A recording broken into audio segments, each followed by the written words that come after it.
After Rehoboam's position as king was established and he had become strong, he and all Israel with him abandoned the law of the Lord. Because they had been unfaithful to the Lord, Shishak king of Egypt attacked Jerusalem in the 5th year of King Rehoboam. With 1,200 chariots and 60,000 horsemen and the innumerable troops of Libyans, Sukkites and Cushites that came with him from Egypt. He captured the fortified cities of Judah and came as far as Jerusalem.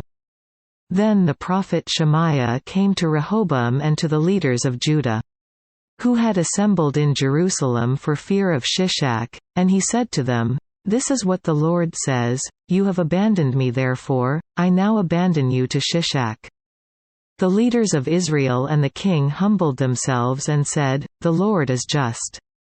When the Lord saw that they humbled themselves, this word of the Lord came to Shemaiah, "Since they have humbled themselves, I will not destroy them but will soon give them deliverance. My wrath will not be poured out on Jerusalem through Shishak. They will, however, become subject to him, so that they may learn the difference between serving me and serving the kings of other lands." When Shishak king of Egypt attacked Jerusalem, he carried off the treasures of the temple of the Lord and the treasures of the royal palace. He took everything, including the gold shield Solomon had made. So King Rehoboam made bronze shields to replace them and assigned these to the commanders of the guard on duty at the entrance to the royal palace. Whenever the king went to the Lord's temple, the guards went with him, bearing the shields, and afterward they returned them to the guardroom.